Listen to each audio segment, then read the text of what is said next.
so today we're going to really dig into what's going on with Indian wrestling. Yeah. And it's a lot. Oh, yeah, it's a lot to unpack. I mean, we've got legal stuff, we've got statements from athletes, we've got, like, the whole picture. The whole 9 yards. Yeah, it's messy. It's messy, but super important. Yeah, for sure. It's a big deal. Okay, so basically we've got this, like... power struggle. Yeah. Big-time power struggle going on between the Wrestling Federation of India, the WFI, right. the Sports Ministry, and the athletes themselves. Yeah. And all of this is happening, like, with all these accusations and legal battles going on at the same time. Right. So it's our job to try to help make sense of it all. You know, what's actually happening. Yeah. What are the stakes for these wrestlers, and, like, why does this matter beyond just, you know, who wins and loses on the mat? Right, because it's not just about the sport. It's about the future of Indian wrestling, you know? Absolutely. Like, this could impact India's presence on the global wrestling scene.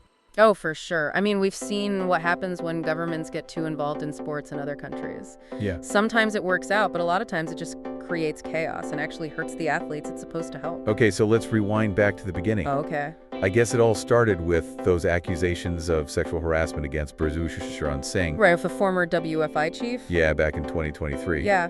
And that sparked... huge protests. Huge protests. Yeah, some of India's top wrestlers demanding action and accountability. Yeah, and, like, we're talking big names here. Oh, yeah. Olympic medalists like Barang Punia, right. Manish Phogat, Sakshi Malik. Leading the charge. Yeah, they were leading it. And that pressure, it led to the sports ministry suspending the WFI. Yeah, in December of 2023. That's a huge deal. Oh, it's massive. Right. And here's the thing. The WFI, they elected a new president later that month, Sanjay Kumar Singh. And they even got recognized by the United World Wrestling, the UWW. Right, the international governing body. Yeah, exactly. But the sports ministry, they're not budging. They're still holding firm on that suspension. So the WFI is kind of in this weird spot. Like, they're recognized internationally. Right. But domestically, they're totally frozen out. Yeah, it's like trying to run a race with your feet tied together. So what does that even mean for them practically? I mean, it's a nightmare. They're not getting government funding. Right. It's hard to organize training camps. And it's a real struggle to send athletes to international competitions. And that's where those wrestlers who protested, those Olympic medalists we were talking about, they took things a step further. Yeah. They weren't satisfied with just the suspension. They went to court. They challenged the legitimacy of the December 2023 election. They said, hey, this whole election, right. this new president, it's not valid while the federation's under suspension. They argued that the process was flawed, that the sports ministry's concerns weren't addressed, and that you can't have a fair and transparent election under these circumstances. So then we jump ahead to August 2024 and things get even more intense. Oh yeah, this is where it gets really interesting. The Delhi High Court steps in. And they basically hit the reset button. They reinstate an ad hoc committee to run the WFI, right. which totally overrules the decision by the Indian Olympic Association. The IOA? Yeah, to dissolve that committee. The IOA, they were trying to say, well, the UWW is okay with the new WFI leadership, so we should just move on. But the court was like, nope, not so fast. Like, hold on. We're not done here. Wow. So the court's basically saying, we don't care what the international body thinks. Right. The ad hoc committee is in charge until we figure this whole thing out. Bold move. And I bet the IOA was not happy. Oh, they were not happy about it at all. They went back to court asking the judge to reconsider. So what happened? The judge basically grilled them, questioned their motives and these delays. Like, come on, guys. Yeah, like, why are you dragging your feet? Let's get this show on the road. So you've got this huge legal battle happening with the court essentially taking control of Indian wrestling. Right. But what about the athletes? Yeah. They're the ones who are really paying the price here. They're the ones caught in the middle. They're training hard, they're ready to compete, but they're stuck in this administrative gridlock. It's not just about missing a few tournaments, you know, it's their careers, their Olympic dreams, and the mental and emotional toll this whole situation is taking on them. Yeah, and we're not talking about something theoretical here. They've already missed 2 international ranking series events this year. Right, one in Croatia and another in Albania just last month. And these aren't just, you know, friendly matches. No, these are crucial for their rankings and their chances to qualify for bigger events. These ranking points, they directly impact their seeding in major competitions like the World Championships. Exactly. Imagine going into a tournament already at a disadvantage because you couldn't even compete in the events leading up to it. Right. It's devastating. I mean, it's just heartbreaking. You know, oh, absolutely. To think about these athletes who have trained their whole lives for these opportunities, and now And now they're stuck. Yeah, stuck in limbo because of this power stroke. And it's not just the emotional and mental strain either. I mean, there's a real financial impact too. Oh, yeah, definitely. Talking about missed opportunities to earn prize money, Right. sponsorship deals, and government stipends that are often tied to how well they do at these events. Exactly. We've actually got some quotes from the athletes themselves Oh, wow. that really give you a sense of what they're going through. Yeah. So Manisha, who competed in the 65-kilogram category, Okay. she said, "We are least bothered with the issue between the federation and the sports ministry. Our only wish is to compete in international tournaments as they help us know where we stand. Yeah. Unfortunately, we are being deprived of important exposure." I mean, they just want to wrestle. Yeah. They've dedicated their lives to this, and they're being sidelined because of something that's completely out of their control. And Shahani Palwar, Okay. who wrestles in the 50-kilogram category, Mhm. she said something really powerful. What's that? She said, "I will not hesitate from procuring a loan if I have to fund my trip. I cannot miss the Continental Tournament." Wow. Like they're willing to go into debt. To represent their country? Yeah. That's incredible. It's inspiring, but it's also like a huge red flag. Oh, yeah. Shouldn't the system be supporting these athletes, Right. not forcing them to choose between, their financial well-being and their athletic dream? 100%. It should be the other way around. And this is where the WFI's financial situation gets really critical. Right, because they're under suspension from the sports ministry. So no government funding. No government funding, and on top of that, because they submitted entries for those 2 ranking series events. Right, in Croatia and Albania. Yeah, but they couldn't send athletes because they didn't have government clearance.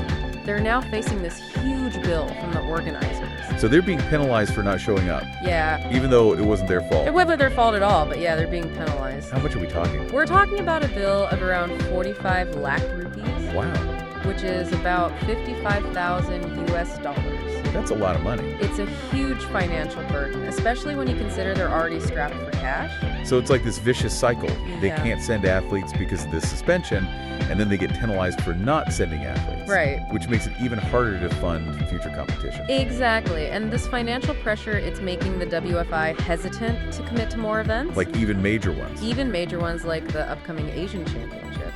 But the WFI president, Sanjay Kumar Singh, Yeah. he seems determined to find a way. Was he? He said, "Our proposals are not being considered, so there's no use in sending them to the government.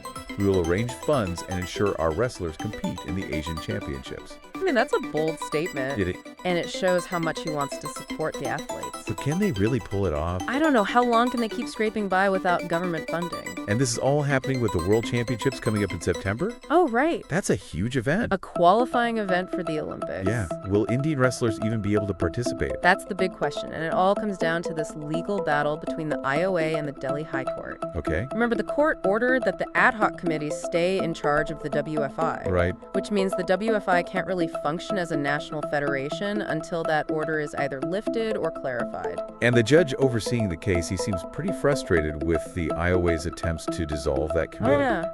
He even said, "It is a review in the guise of clarification.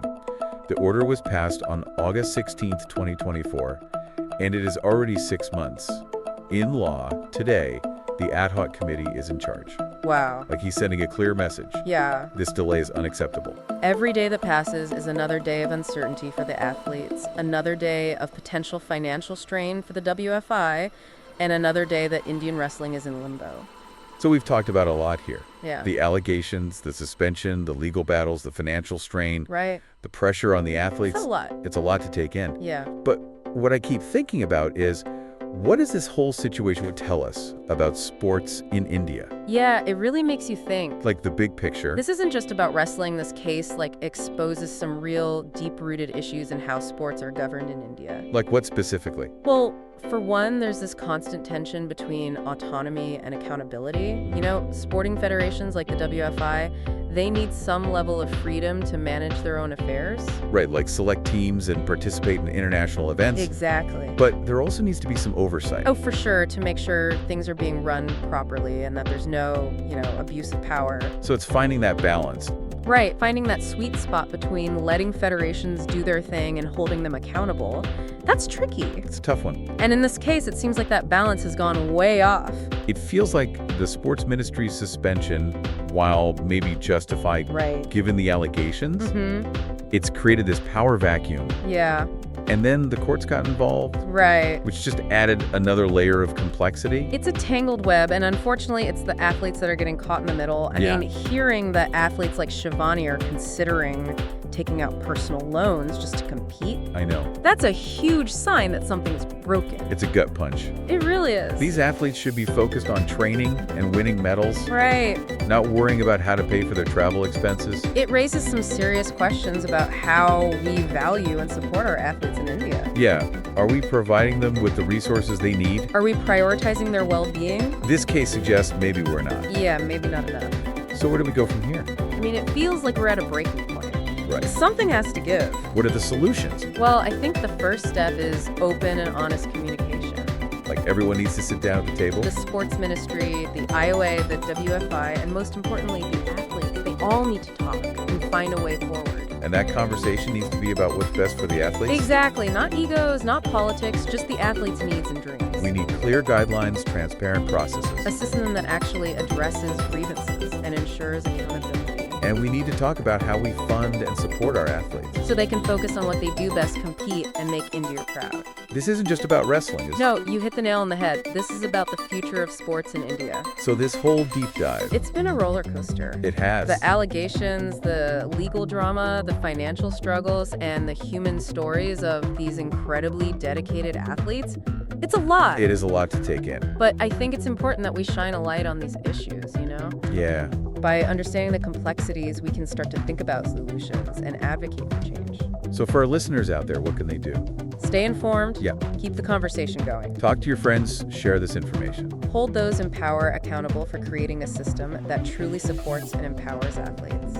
We can't let these athletes down. No, we can't. They deserve our support Our attention. and a system that helps them thrive. And remember, this isn't just about sports. This is about fairness, opportunity, and standing up for what's right. Well, that's it for our deep dive into the world of Indian wrestling. We hope this has been eye-opening and that it inspires you to stay engaged and make a difference. Thank you for joining us on this journey.